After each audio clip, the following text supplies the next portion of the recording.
श्री कृष्ण भगवान ने लिया माता सीता के अपमान का बदला, उंगली से काटी दुष्ट की गर्दन। रामायण के समय के कई मानव और दानों ने महाभारत काल यानी द्वापर युग में पुनर्जन्म लिया था। ऐसे ही एक व्यक्ति था अयोध्या का वह धोबी, जिसने माता सीता पर संदेह किया था। जब माता सीता 14 वर्ष का वनवास काट के अयोध्या आई थी, तब उस धोबी ने माता सीता पर आरोप लगाया था। उस धोबी के कारण ही माता सीता को दोबारा वन में जाकर रहना पड़ा, क्योंकि भगवान राम पुरुषोत्तम राम थे। जब उन्होंने सुना कि अयोध्या की प्रजा ही माता सीता की पवित्रता पर संदेह कर रही है, तो उन्होंने माता सीता को त्याग दिया और वन के लिए भेज दिया।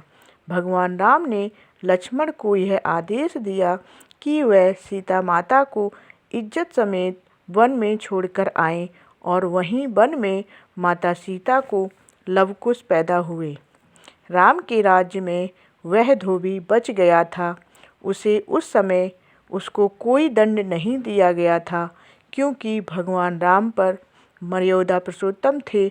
उन्होंने प्रजा को ध्यान में रखकर माता सीता को वनवास भेजा था, और धोबी को उन्होंने कोई भी दंड नहीं दिया था। लेकिन उसने मथुरा में दोबारा पुनर्जन्म लिया, जब श्री कृष्ण का द्वापर युग चल रहा था, और पुनर्जन्म में वह कंस के यहाँ भी धोबी बना। जब कंस के बुलाने पर श्री कृष्ण भगवान मथुरा पहुँचे, तो उनकी मुलाकात सबसे पहले उस धोबी से हुई, जो कि भगवान राम के समय पर था। श्री कृष्ण ने उस धोबी से राजसी वस्त्र मांगे, तो उस धोबी ने श्री कृष्ण भगवान का मजाक उड़ाकर कहा और बोला, तू तो ग्वाला है, तू उन वस्त्रों के लायक नहीं है, तुझे राजसी वस्त्र क्यों चाहिए।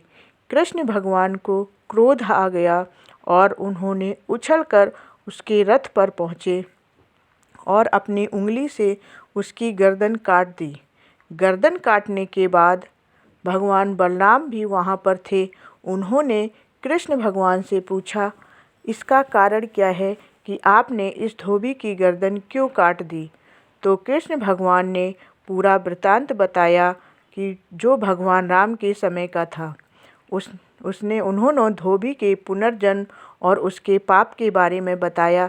इसलिए भगवान श्री कृष्ण ने राम के समय का बदला अपने समय में पूरा किया, क्योंकि श्री राम भगवान ही कृष्ण भगवान के अवतार थे।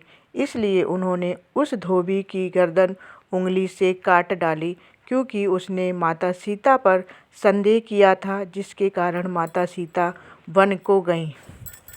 आपको हमारा वीडियो कैसा लगा कमेंट करके ज़रूर बताएं। धन्यवाद।